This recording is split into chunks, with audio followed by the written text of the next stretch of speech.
Assalamualaikum warahmatullahi wabarakatuh.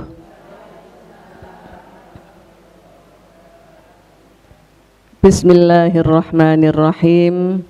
Alhamdulillahirabbil alamin wa astaghfirullahal azim wa la haula wa la quwwata illa billahil aliyyil azim. Allahumma shalli wa sallim ala sayyidina Muhammadin tibbil qulubi wa dawaiha wa sihhatil abdani wa shifaiha wa nuril absari wa dhiyaiha wa ala alihi wa sahbihi wa sallim, amma ba'd. Para bapak, para ibu, remaja, putra putri dan anak-anak pemirsa TV 9 Nusantara, santun menyejukkan di mana saja berada yang saya hormati, para ibu jamaah Majelis Dzikir Pondok Pesantren Faizah Rungkut Surabaya yang saya cintai. Gimana kabarnya ibu-ibu? Alhamdulillah kami sehat. Setelah hari raya kembali beraktivitas rutin majelis zikir. Pemirsa, kita akan bahas tentang beberapa larangan dalam Al-Quran. Surat Al-Isra ayat 32 sampai 34 ya. Larangan mendekati zina, larangan membunuh, larangan menggunakan harta anak yatim. Nanti kita akan bahas bagaimana hal-hal yang bersangkutan dengan perkara-perkara itu. Kita awal dengan baca senandung Al-Quran ya. Allahumma sholli ala sayyidina Muhammad. Allahumma arhamna bil Qur'an waj'alhu lana imaman wa nuran wa hudan wa rahmah. Allahumma dzakkirna minhu ma nasina wa 'allimna minhu ma jahilna warzuqna tilawatahu ana al-laili wa atrafan nahar waj'alhu lana hujjatai ya rabbal alamin. Alhamdulillah. Surat Al-Isra ayat 32 sampai 34. Ayat 32 Allah melarang mendekati zina dengan firman-Nya, A'udzubillahi minasyaitonir rajim. Bismillahirrahmanirrahim. Wala taqrabuz zina innahu kana fahishatan wa sa'a sabila. Wala taqrabu, dan janganlah kalian mendekati az-zina, zina. Innahu, sesungguhnya mendekati zina itu karena ada fahisyatan, perbuatan keji, wasa'a, dan sejelek-jelek, sabilan, jalan atau jalan yang ditempuh. Masya Allah. Allah berfirman jangan mendekati zina. Mendekati saja enggak boleh, apalagi zina. Enggak boleh begini, oh saya enggak oleh nyidek kok. Ini enggak oleh nyidek. Enggak terus zina kok apa segala nyidek. Namanya kias aulawi, mendekat saja enggak boleh, apalagi melakukan gitu. Kenapa mendekati zina enggak boleh, dan mendekati zina itu apa saja? Sesuatu yang menghantarkan pada zina itu namanya mendekati zina. SMS, janjian kekenjeran, nah SMS yang jadi haram, itu mendekati zina. video callan, lalu jadi gemes pengen ketemu, pengen zina, itu menghantarkan pada keharaman. Janjian, kalau SMS, dek sudah sholat belum, tahajudnya tinggal enggak, itu bukan mendekati zina karena tidak ada penghantar untuk zina. Tapi kalau nanti tak tunggu ya di pojokannya toko kelontong Wonokromo misalnya, itu mendekati zina, mendekati saja enggak boleh, apalagi melakukan. Dalam sumber hukum Islam ada namanya syadduz dzari'ah. Syadduz dzari'ah, syaddu itu menyumbat, az-dzari'ah itu perantara. Jadi sesuatu yang goalnya itu haram, maka sejak awal yang menghantarkan pada keharaman itu adalah haram. Itu namanya syadduz dzari'ah, sumber hukum. Kenapa video callan haram? Karena menghantarkan zina, zina haram. Kenapa SMS haram? Karena mendatangkan zina. Kenapa ketemuan laki perempuan bukan muhrim sama besarnya haram? Karena menghantarkan pada zina. Itu namanya syadduz dzari'ah. Nah, sekarang perzinaan itu kadang-kadang dianggap sesuatu yang bukan luar biasa, tapi biasa gitu mungkin. Karena banyaknya kehidupan yang ada kebersamaan ajnabi dan ajnabiyah. Apa itu? Ajnabi itu pria yang sudah balik bukan muhrim. Ajnabiyah wanita sudah balik bukan muhrim. Itu ajnabiyah. Kalau muhrim kan nggak ada masalah, adiknya, kakaknya, keponakannya lagi perempuan serumah, itu mahram, orang yang haram dikawin. Lah kalau bukan mahramnya, dalam bekerja bareng lagi perempuan, di kantor bareng lagi perempuan, sekolah bareng lagi perempuan, kuliah bareng lagi perempuan, itu kan ada potensi untuk terjadi mendekati zina. Kalau mendekati zina biasanya tuh diterusno, nggih napa mboten? Mau sama mau, mata melihat podo ketipe gitu, gelem arek. Ya Allah, mata melihat ketipe kelilipan lah. Mata melihat ketipe-tipe podo geleme, itu sudah takrabuz zina, mendekati zina, karena terus berangkat melakukan zina. Na'udzubillah min dzalik. Kalau Allah melarang jangan mendekati zina, mendekati enggak boleh, berarti betapa bahayanya dalam zina. Nabi bersabda begini, la yazni zani wa huwa mu'minun, wa la yasriqu wa hina yasriqu wa huwa mu'minun, wa la yashrabul khamra hina yashrabuha wa huwa mu'minun. Faqila ya Rasulullah, wallahi in kunna lanara annahu ya'ti dzalika wa huwa mu'minun. Faqala Rasulullah sallallahu alaihi wasallam, idza fa'ala syai'an min dzalika nazal imanu min qalbihi fa in taba taballahu alaihi. Pun ngertos ah. Apa iku? La yazni, tidak zina oleh hamba, hina yazni ketika dia zina, wa huwa mu'minun, kalau saja dia beriman. Tidak akan zina seorang hamba itu, manusia itu ketika dia zina kalau saja iman, kalau saja dia beriman.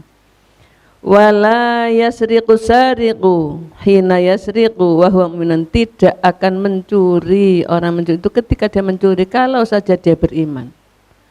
Wala yasrabul khamra hina yasrabuha wa huwa mu'minun, tidak akan minum minuman keras orang yang meminumnya kalau saja dia beriman.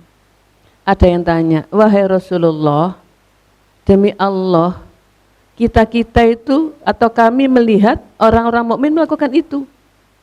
Orang mukmin yang mencuri, orang mukmin yang zina, orang mukmin yang minum khamr, orang mukmin seperti itu Nabi.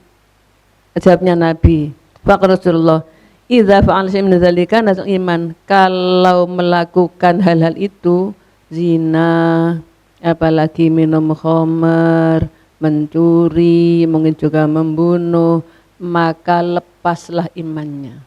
Nazaan niku napa ditanggal, tanggallah imannya, lepaslah imannya min qalbi, dari hatinya. Fa in taba, tapi jika dia tobat, taballahu alaihi, maka Allah menerima tobatnya. Namanya tobat ya imannya balik, imannya kembali. Islam, agama pasti ada solusinya. Meskipun Allah berfirman jangan bakti zina, zina haram, semua yang hantarkan itu haram. Tetapi kalau dia nyesel, dia lalu bertobat, tobat berarti nyesel, enggak ngulang, mohon maaf sungguh-sungguh dan rajin ibadah, maka dihapus semua dosanya. Itu loh saking sayangnya Allah pada manusia, jangan sampai mati masuk neraka. Ya. Tobatlah fa in taba tabal alaihi, kata Nabi, kalau dia tobat maka Allah menerima tobatnya. At-taibu kamala dzambala, orang yang tobat sama orang yang tidak punya dosa tetap masuk surga meskipun zina. Iya sudah tobat kan. Intinya produk hukum yang dibuat oleh Allah itu semua adalah mengatur kehidupan manusia supaya lebih baik. Tidak karena membenci, tidak karena menyulitkan, ya. Coba kalau sekarang zina dihalalkan. Betapa banyaknya neo-neo Isa. Nabi Isa muda ya. Enggak ada apa ya. Nabi Musa dulu memang rohnya dari Allah. Kalau sekarang ada no Isa, Isa. Kalau Nabi Isa dulu rohnya dari Allah, kalau Isa sekarang, ya Allah, auzubillah min dzalik. Tetapi Masya Allah, Allah sangat sayang. Sudah terjadi hamil, nggak ada suaminya, melahirkan, tapi tobat masuk surga. Anaknya masuk surga apa enggak? Masuk surga kalau taat pada Allah. Nggih. Biasanya ini anak zina ku angel taat, nggak boleh menjustis begitu. Iya, yang salah kan bapak ibunya, mas anaknya, nggak boleh dibawa-bawa, apalagi terus dikucilkan. Iya. Nabi bersabda begini, masih menjelaskan tentang zina tadi, apa solusinya gitu. Di situ ada Ubaidah, kemudian ada Ikrimah, ada Sami', ada Karib. Nabi bersabda kepada beliau, tazawwaju fa in abda idza zana naza minhu nurul iman raddallahu alaihi ba'du au amsakahu. Nabi bersabda kepada Ubaidah, Ikrimah, Sami' dan Karib, nikahlah kalian. Sesungguhnya hamba itu, manusia itu kalau zina maka tanggallah, lepaslah cahaya iman. Mungkin Allah mengembalikan kepadanya setelah itu, atau mungkin Allah tetap menahan saja. Kalau menahan kan tidak kembali imannya. Lalu mungkin murtad, lalu meninggal masuk neraka. Maka menurut Rasulullah di sini solusinya adalah tazawwaju, nikahlah. Nikahlah. Lah nikah kalau belum bekerja bagaimana? Itu biasanya halangan untuk nikah kan? Gurung kerja, kayak pangan opo, masa makan batu? Ya enggak mungkin kan? Tinggalnya di perumahan mertua indah. Ya Allah, apa jaminan Allah untuk orang yang mau melaksanakan syariat Islam nikah untuk menghindari zina? Iya. Allah berfirman dalam Quran surat An-Nur ayat 32 ya.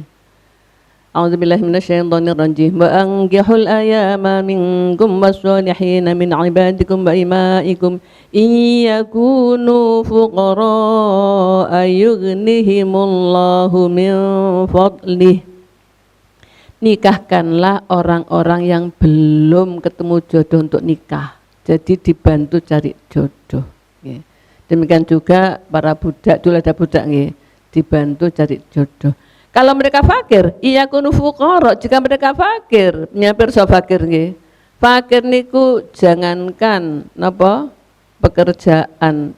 Fakir niku kalau miskin itu bekerja tapi enggak cukup. Kalau fakir enggak punya pekerjaan, mungkin juga dan bahkan dia lemah. Mungkin cacat apa? Ya kunu fuqara, jika mereka fakir, yughnihimullahu min fadli. Allah akan memberi kekayaan dari karunia-Nya. Bayangkan, yang maha kaya kan Allah, pemilik jagat raya, uang berapa triliun apa Atasnya triliun niku napa? Atasnya triliun niku bilion. Itu milik Allah semua. Kalau kita mohon pada Allah, Allah kasih. Iya kunu fuqara yughnihumul min fadli. Kalau mereka fakir, Allah ngasih kekayaan. Apa pesan dari ayat itu? Jangan menunda nikah karena masih belum kerja. Biasanya sing larang malah ibuke. Ngene mboten? Ngaku ta mboten? Timbang repoti aku. Di sana ibuke gak bener tuh. Kalau mereka sudah terpodo irenge, iya. Serpodo irenge, ancane wong ireng. Kalau sudah sama senengnya itu bahaya apa enggak kalau ditunda-tunda? Dia bilang enggak ketemu seminggu sama dengan sewindu. Itu kan enggak bahaya tah? Itu harus diperhatikan, jangan sampai lalu solusinya zina. Apalagi sudah ketemu pilihannya ibu rodok merengkel. Pokoknya sampai gepeng ngelir nduk. Nek iku gak gelem aku. Jadi sing lanang, wis tak cacak ae tak hamilin kok oleh. Lho napa mbot malah bahaya. Kadang lak ngoten nah. Ngira tok elek anjene. Tapi kadang terus astagfirullahaladzim. Pun. Lanjutnya apa pesan Nabi berikutnya? Qala Rasulullah, ya syababu Quraisy, wahai pemuda Quraisy, ihfazu furujakum, jagalah, peliharalah kemaluan kalian. Wala taznu, jangan kalian zina. Il ala man hafadallahu farjahu dakhal jannah. Ketahuilah bahwa orang yang dijaga kemaluannya oleh Allah dari zina, dia adalah ahli surga. Lho ya napa? Kemudian di swarga jaga kemaluan. Dijogo, dicelononi, digembok. Buka gembok sak pira suwene. Maksudnya bukan itu menjaga kemaluan, menjaga zina adalah tidak bergaul dengan lain jenis, bukan muhrim, mukhalatoh, napa mukhalatoh campur tanpa batas. Maka jagalah diri. Kalau dalam Al-Quran surat An-Nur juga nggih, surat An-Nur Allah berfirman dalam surat tadi ayat 32 sekarang 33. Wal yasta'fifil ladzina la yajiduna nikahan hatta yughniyahumullahu min fadlih. Hendaklah menjaga kesucian diri orang-orang yang belum ketemu jodoh sampai Allah memberikan jodoh dari karunia-Nya. Kalau gadis jaga kesucian diri, kalau Joko ya sama jaga kesucian diri. Kalau pengen zina, ngapain zina? Nikah saja. Nikah masih kecil. Lah masih kecil kok pengen? Jadi kalau pengen zina nikahlah. Habis nikah dimakan apa? Dikira Allah lupa ngasih makan. Tadi itu loh, Allah jamin. Kalau fakir dikasih jaminan Allah. Itu solusi ya. Jadi jangan sampai zina, jangan mendekati zina. Solusi nomor pertama adalah nikah. Kalau nikah belum bisa, jaga kemaluan, jaga harkat martabat diri. Jangan mukhalatoh, bergaul campur pria wanita yang bukan muhrim. Mungkin dalam pergaulannya itu dibolehkan kuliah, sekolah, dagang, kerja. Tapi kalau ada efek takrabu zina, mendekati zina, hindari. Ya hindari. Meripat nguasane padha wis kudu rada cek ada yang bergerak, ada iki gak enak iki. Hindari. Supaya tidak terjadi perzinaan, Masya Allah. Apalagi dawuhin jeung Nabi tentang zina ini, ya Allah. Anna Rasulullah qala az-zina yurisul faqra. Zina itu menghantarkan pada kefakiran. Bayangkan, orang zina itu menghantarkan pada kefakiran. Enggak Bu, tangga saya itu zina sugih. Sekarang coba jadi lihat nanti bagaimana endingnya, happy end apa enggak. Iya, Nabi enggak pernah salah. Kenapa? Zina itu menghantarkan pada kefakiran. Enggak Bu, tangga saya itu zina sugih. Sekarang coba jadi lihat nanti bagaimana endingnya, happy end apa enggak. Iya, Nabi enggak pernah salah. Kenapa? Zina itu menghantarkan pada kefakiran. Iya, Wa ma yantiqu 'anil hawa in huwa illa wahyu yuha. Nabi tidak pernah bicara dari kemauan hawa nafsunya. In huwa, tidaklah yang bicara itu illa kecuali wahyun, wahyu yuha, yang diwahyukan. Kan Nabi bersabda, azina yuridul faqra, zina itu mengakibatkan kefakiran. Ya kan terjadi fakir, masya Allah. Nabi dunia gak enak, akhirat gak enak, belas nih, masya Allah. Nabi juga bersabda begini, ma min dzambin ba'da syirka a'dhamu indallahi min nutfatin wa du'aha rajulun fi rahimi la yahillu lahu. Tidak ada dosa yang lebih besar setelah syirik, setelah menyekutukan Allah di sisi Allah, kecuali sperma yang diletakkan orang laki di rahim orang yang enggak halal padanya. Bersongge. Spermanya diletakkan pada wanita yang bukan halal, kalau halal kan istri. Ya, sperma diletakkan pada orang lain yang haram padanya. Itu kan zina niku. Itu Nabi bersabda, dosa besar setelah syirik menyekutukan Allah adalah zina. Zina itu loh enak emek dilu, tapi sengsarane sak teruse, ya. Terus gini, kalau enggak boleh zina gimana kalau onani? Lah itu kalau untuk menghindari zina maka menjadi solusi.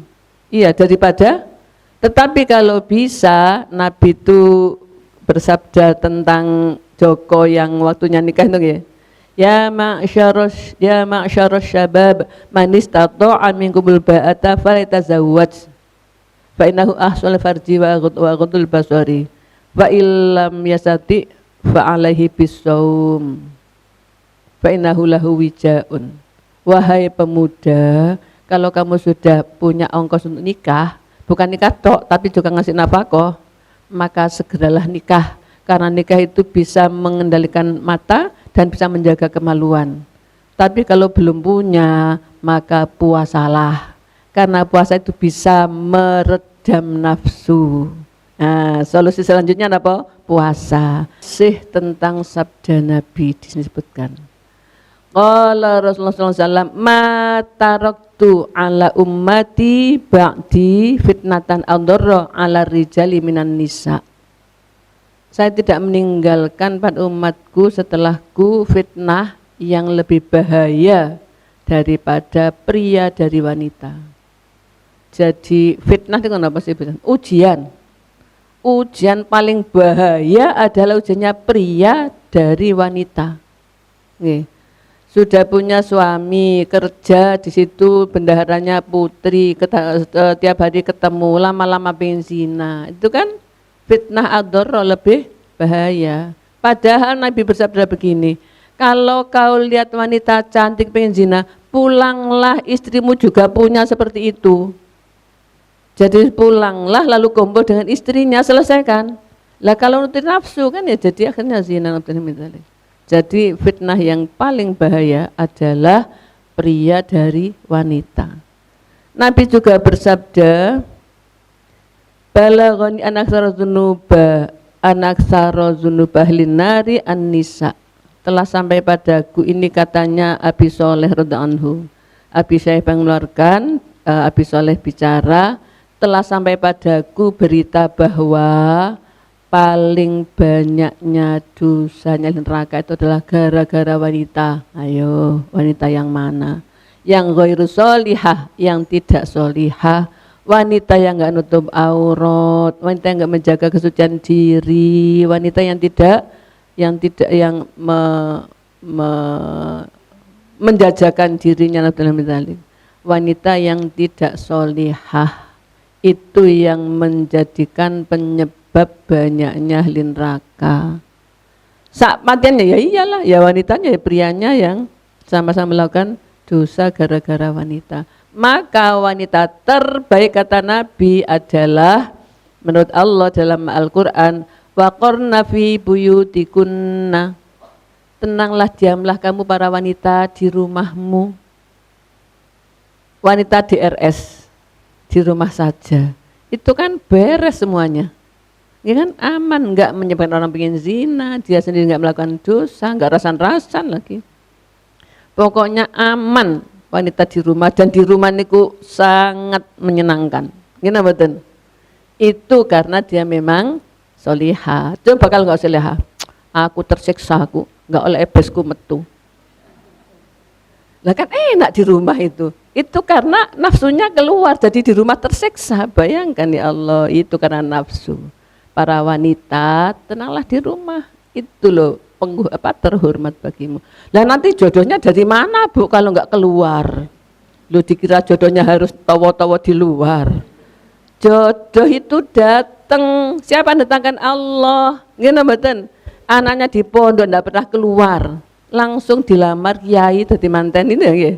Iya kan? Enggak pakai ketemuan. Iya. Jadi jodoh itu sudah ditulis oleh Allah 4 bulan pertama di rahim ibunya dulu. Itu sudah ada. Makanya yang belum ketemu jodoh jangan galau, risau. Iya. Sudah ada, cuman ketemunya kapan lah itu yang matur pada Allah, bijing nopo ya Allah, klorantos ya Allah.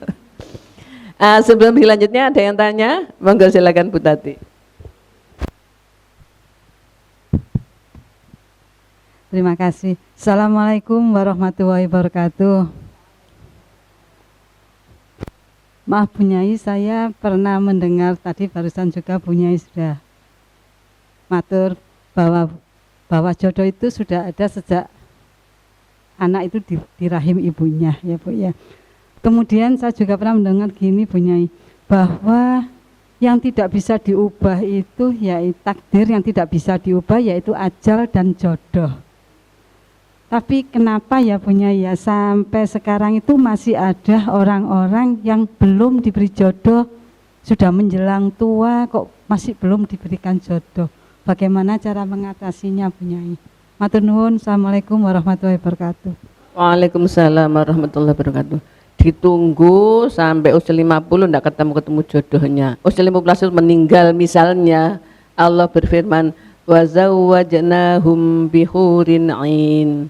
Saya pasangkan dia dengan makhluk surga yang membahagiakan.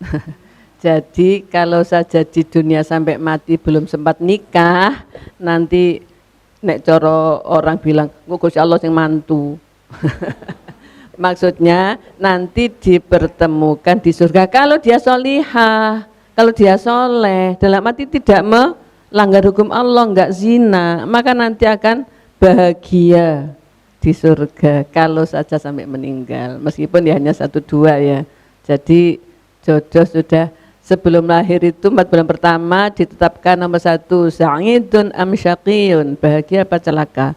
Nomor 2 marzuqun am mahrumun, rizkinya banyak apa terhalang. Nomor 3 jodohnya. Nomor 4 ajalnya. Itu sudah ditetapkan oleh Allah. Ada yang mubrom, ada yang mu'allak. Yang mubrom itu pasti, ajal jodoh itu pasti Allah yang menentukan. Tapi kalau pengen kaya ya kerja, pengen pinter ya belajar, itu mu'allak. Kepingin orang baik ke kita ya kita harus baik pada orang, itu ya dihubungkan dengan hal lain. Oke. Nah seperti itu ya. Jadi kalau ketemu jodoh waktunya yang pirsa Allah. Makanya kalau pengen tahu ya tanya pada Allah. Dalam tahajud, dalam permohonan, dalam doa, dalam sujud. Ya Allah, sudah umur 30 ya Allah, jodoh saya kapan ketemu ya Allah. Ya nduk sik sabar dilungkas rong dino maneh. Allah yang akan menentukan, pokoknya yasta'fif, menjaga kesucian diri, kehormatan diri. Nanti Allah sayang. Okay. Ada lagi yang tanya? Oke, Bu Etik monggo. Bismillahirrahmanirrahim. Assalamualaikum warahmatullahi wabarakatuh. Waalaikumsalam warahmatullahi wabarakatuh. Matur nuwun Bu Nyai. Tadi disampaikan Bu Nyai bahwa zina itu menjadikan kita nantinya fakir. Nah, pertanyaan saya Bu Nyai, kalau ada suami istri menikah, biasanya yang nyeleweng kan suami nggih Bu Nyai. Ketahuan oh suami kita nyeleweng sama si fulan. Dan kita tahu pasti itu sudah ada perzinahan di situ. Dengan perasaan, dengan kabar atau bagaimana. Nah, lebih baik kan kita ambil sikap kita ke PA. Dalam arti kata wanita hulu atau minta diceraikan. Dalam hal ini berarti perempuan tidak dosa nggih, karena sudah ada ketahuan kalau suami berzina. Apakah dosa kalau perempuan ambil keputusan seperti itu. Nggih, matur nuwun Bu Nyai. Pertanyaan saya yang kedua ini, ada teman saya, beberapa teman nggih, belum menikah sampai seumuran kami. Satunya gini, wis aku gak nyeluk nang Gusti Allah, aku wis umur sakmene sapa gelem. Satunya lagi, oh kalau saya enggak, saya tetap minta sama Allah dikasih jodoh. Hal nanti apakah saya dapat jodoh atau sampai mati tidak, itu hak Allah, yang penting saya sudah minta. Benarkah sikap yang demikian? Dan tentunya itu lebih baik daripada yang tidak minta. Nggih, matur nuwun Bu Nyai. Wassalamualaikum warahmatullahi wabarakatuh. Waalaikumsalam warahmatullahi wabarakatuh. Yang pertama tadi, tahu suaminya zina. Tahu zina itu harus ada bukti. Tidak boleh sekedar feeling, tidak boleh sekedar. Lah bukti kan gimana? Masuk zina diintip. Mungkin juga pengakuan, mungkin juga bukti. Pengakuan dari suami, iya dek sepurane ya aku kadung zina, berarti pengakuan. Atau bukti ternyata si Willnya itu hamil, nggak punya suami dan nuntut ke suaminya misalnya.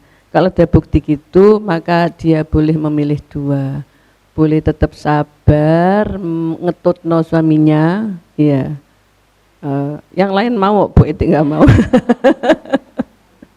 Sabar untuk suaminya, iya. Nabi bersabda, mana-mana wanita yang sabar terhadap akhlak suaminya, maka di ahli surga. Mboten purun ahli surga. Surga ndelok liya ae, Bu, mboten kok niku. Panase sering iso nggawa ngakeh. Panase Masya. Bon, tadi itu pertama dia milih sabar. Ada yang tetap timangku pegatan mangan nopo kayak nyambut guys baben tak tutno ae engko nek nggo omahe bojoku nek nggo njaba sembuh gak urusan. Misalnya kalau bisa bebas seperti itu no problem, berarti milih nomor satu sabar. Nomor dua gak sabar, timbang nunggu wong apa ngarep dhewe lah wong tutno wong ngono aku di pekerjaan misalnya. Terus dia khuluk itu menggugat cerai. Kalau menurut negara ya di pengadilan agama. Misalnya kalau belum punya surat tapi nikahkan oleh yai mana gitu nggih yang nikah siri, maka ya walinya yang dulu menikahkan itu yang menceraikan, itu khuluk. Minta, Pak Yai, bojo kula ngenten-ngenten kula dipetaken katakan mohon Pak Yai celuk. Ngene nduk le ngene ya wis. Kalau dulu tak nikahna, sekarang tak ceraikan. Itu kalau nikahnya bukan nikah surat nikah resmi. Kalau surat nikah resmi ke pengadilan agama, Pak Hakim, bojo kula enten kula mboten kuat Pak Hakim, dhewe menen Pak Hakim. Ana bukti tanduk wonten lha nika arek ini kok nyemul weteng ini kok. Terpiye nggih mboten napa kula lepas ya sudah. Itu khuluk boleh. Kemudian yang kedua tadi belum dapat jodoh sampai seusia itu. Yang satunya wis gak njaluk sak kersane Gusti Allah. Ya aku yang njaluk ae dipan sak kersane gak sak kersane, sama baiknya. Yang mohon dia enggak putus asa, tetap mohon berdoa. Yang enggak mohon saya yakin dia pasrah. Ya sak kersane Gusti Allah tak lakoni ngurip mek pisan. Oh izin ora apa-apa kok. Dene ketemu jodoh tak tampani umpamane. Itu boleh asal enggak putus asa. Putus asa aku males aku sak niki ndonga. Apa? Istighosa kok kanggone sampe kok kanggone gak salat bengi males aku. Itu putus Aisyah itu. Putus asa itu tidak benar kalau gitu. Sebenarnya ya doa aja atau tawakal pada Allah. Namun sebelumnya kalau ada yang tanya monggo silahkan. Oke. Bu Vina monggo. Bismillahirrahmanirrahim. Assalamualaikum warahmatullahi wabarakatuh. Waalaikumsalam warahmatullahi wabarakatuh. Matur nuwun Bu Nyai. Di sini permasalahan jodoh, terus terang saya sendiri masih punya satu yang belum, di mana semua syarat itu sudah ada. Bahkan pernah saya kenalkan, tapi juga tetap jawabnya itu gampang mi, santai mi, tenang ingatan. Kemudian sampai pada akhirnya saya mendengar dari saudara dekat yang dia juga sebenarnya kepingin supaya si ponakan ini, anak saya ini juga segera menikah. Kemudian beliau menanyakan kepada seseorang yang mungkin punya ilmu, katanya itu ada penghalang. Nah di dalam hal ini saya dan suami terus terang merasa penghalang ini maksudnya apa? Ternyata dalam tanda kutip dianukan hal yang goib. Nah, sementara yang harus dilakukan adalah katanya harus diru'yah. Nah, dalam hal ini lagi beban juga buat kami sebagai orang tua, mau nyampaikan langsung itu bagaimana gitu loh. Apakah benar ini yang harus saya lakukan? Kita terus minta kepada Allah, terus mendoakan juga supaya anak ini terbuka hatinya, supaya Allah memberi hidayah, supaya juga bisa menerima dia mau segera menikah. Dalam tanda kutip semua syarat sudah siap. Hanya itu aja. Akhirnya dapat berita ini jadi kok loh, oh kita tiba ya. Tapi apakah salah kami seperti itu dan apa yang harus kami lakukan? Makaten matur nuwun sadèrèngipun. Assalamualaikum warahmatullahi wabarakatuh. Waalaikumsalam warahmatullahi wabarakatuh. Ruqyah itu usaha. Maka usaha boleh dilakukan. Usaha itu perintahnya Allah. Adapun hasilnya bagaimana itu terserah Allah. Innallaha la yughayyiru ma biqaumin hatta yughayyiru ma bi anfusihim. Allah tidak merubah nasib suatu kaum sehingga mereka berusaha merubah nasibnya sendiri. Itu kan motivasi untuk usaha. Maka kalau harus ruqyah ya dijalani saja. Bagaimana bilang kepada yang bersangkutan, ya apa adanya disampaikan, ya apa adanya. Memang kadang-kadang seperti itu, ada yang nutup, ada yang maku, ada yang naleni gitu. Itu orang-orang yang hatinya enggak baik. Tapi kalau takdir Allah tiba, ada saja jalannya untuk buka. Lo ternyata wong ono sing ngrut digorono kebuka oleh jodoh, mungkin juga semuanya adalah takdirnya Allah. Tapi tetap saja usaha. Usaha itu lahir dan batin. Lahirnya suruh ruqyah ya diruqyah, batinnya suruh doa nggih ndonga sing nemen. Ndongane niku Fatihah nggih 42, satu nabi 41 anaknya atau 71, satu nabi 71 anaknya, poso di hari lahirnya. Lahirnya Selasa, tiap Selasa, jangan nunggu Selasa pon kesuwen.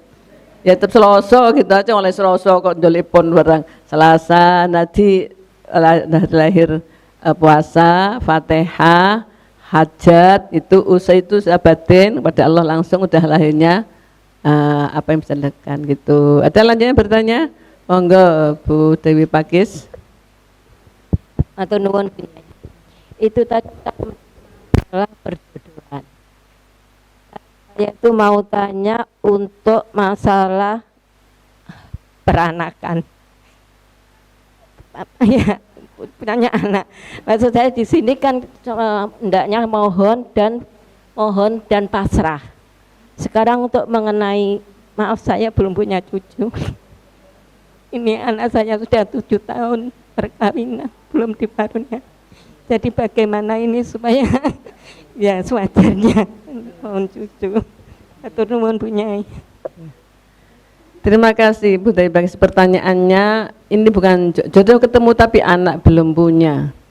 Ada kalanya Allah memberi keturunan kepada hambanya, ada kalanya juga tidak. Tetapi usaha adalah perintah Allah. Usaha lahir dan batin. Usaha batinnya berdoa tadi. Berdoa mohon kepada Allah. Usaha batinnya yang berdoa. Usaha lahirnya mungkin periksa ke dokter. Mungkin juga kepada orang yang ngerti, punya ilmu tertentu. Mungkin juga dengan ke tabib lah dikasih apa jamu apa diminum. Mungkin ada, jadi usaha lahir dan batin dilakukan. Kalau sudah notok ada lagi tuh yang minta kudu ke Sunan Giri. Kalau kudu itu dibuka ada isinya satu misalnya, ya nanti punyanya satu. Kalau dibuka enggak ada, ya sudah.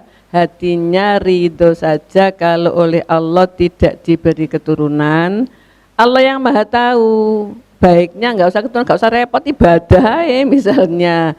Lalu pahala lainnya bisa merawat anak yatim, bisa sodako, bisa dan lain-lain. Pahala untuk merawat anak kan pahala terus ya. Kalau enggak punya anak, pahala merawat anak itu bisa disalurkan kepada merawat anak yatim, fakir miskin dan lain sebagainya. Jadi usaha lahir batin tetap dilakukan, hasil notoknya tawakkaltu 'alallah, saya pasrah kepada Allah. Pemirsa, kita lanjutkan. Tadi saya bilang surat Al-Isra ayat 32 sampai 34.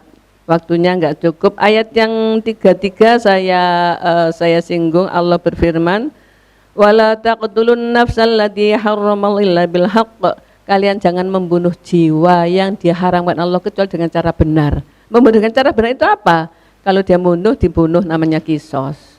Kalau dia zina muson maka dirajam. Kalau dia pemberontak perampok maka itu bil haq, dengan cara benar. Wa man qutila madluma faqad ja'alna li walihi sultanan fala yusrif fil qatl innahu kana mansura. Barang siapa dibunuh dengan cara aniaya, maka Allah telah menjadikan bagi walinya sebagai penguasa, dan jangan berlebihan dengan pembunuhan, bahwa ia adalah ditolong. Apa maksudnya?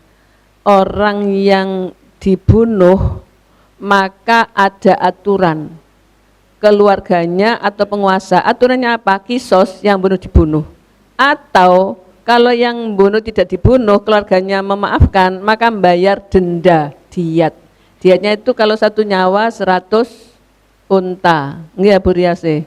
Diate pinten? Dendone? Ayo, kalau biji. Dendone 100 unta. Itu nyawa itu keluarganya atau penguasa boleh mengatur itu. Dan jangan melampaui batas pembunuhan. Maksudnya membunuh, satu orang dibunuh karena dia tokoh misalnya, walasannya kudu 5, tak bunuh 5, enggak bisa. Satu jadi enggak boleh. Iya, ada orang yang dibunuh, ada aturan untuk menolong mereka. Pemirsa, apa yang kita bahas kali ini adalah tentang jangan mendekati zina, apalagi zina. Mendekati zina adalah semua tindakan yang menghantarkan pada perzinaan. Bisa SMS, bisa video call, bisa ketemuan, bisa acara macam-macam menghantarkan pada zina, haram semua. Syaddu dzari'ah, menyumbat perantara. Kalau goalnya haram, maka sejak awal hukumnya haram semua. Hindari keharaman, hindari zina. Dengan cara yang pertama tadi ada puasa. Yang kedua dengan apa? Menjaga diri. Yang ketiga dengan nikah. Sudah, jangan khawatir nikah, jangan takut menikah aku gak iso.